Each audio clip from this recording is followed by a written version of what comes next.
Chapter 1 In the darkness of a train yard, somewhere on the far edge of town, a shadowy figure emerged from a thick curtain of fog. The person looked back, once before dashed alongside several rows of empty train tracks. Now, if you're anything like me, you might flinch when imagine a shadow figure emerging from a nighttime fog in a nearly abandoned train yard lit only by distant streetlights. But you needn't worry, dear. It was merely a skinny boy named Carter Locked. If you're worried about anyone at this moment, it should be the man who was not far behind. The man who was chasing Carter through the train yard below. Carter, get back here. Don't you run for me, boy. I'm going to hurt you.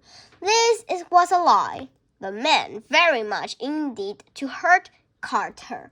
Thankful Carter knew this, so he plumped his legs and clenched his statue and straightened through the murk to see which line of car was chunking down the tracks, and out of the yard the wall of a horn blasted Carter's eardrums, and he stumbled across a road.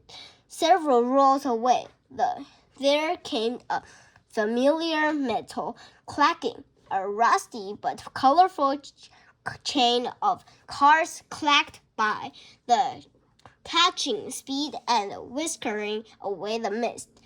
Carter could see clearly now.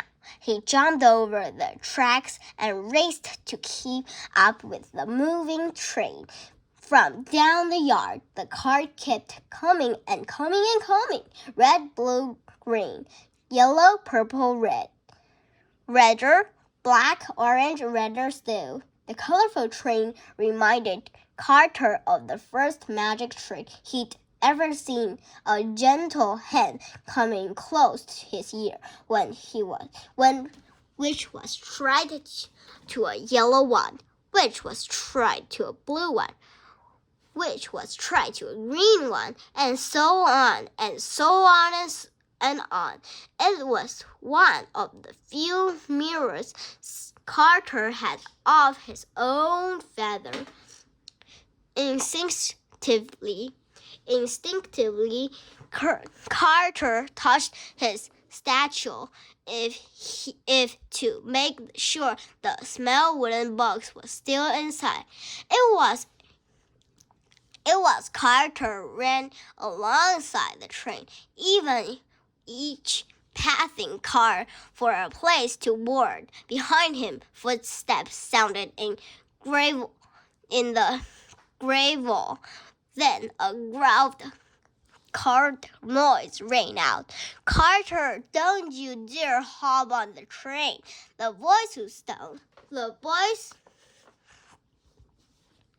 The voice ran out. Carter, don't you dare hop on the train. The clacking and banging did not draw on the man, who sounded closer now and then before, most directly behind him.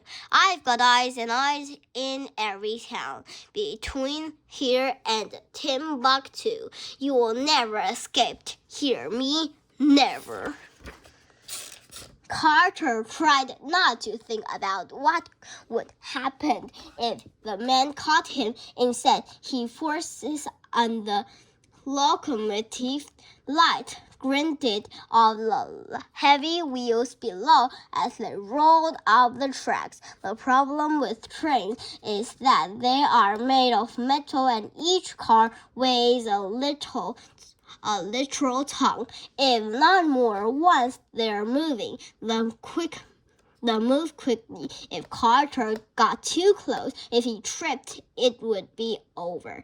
A bright yellow train car was not edging past him. Yellow reminded Carter of a bird he once saw locked up in a cage in the window of the pet store.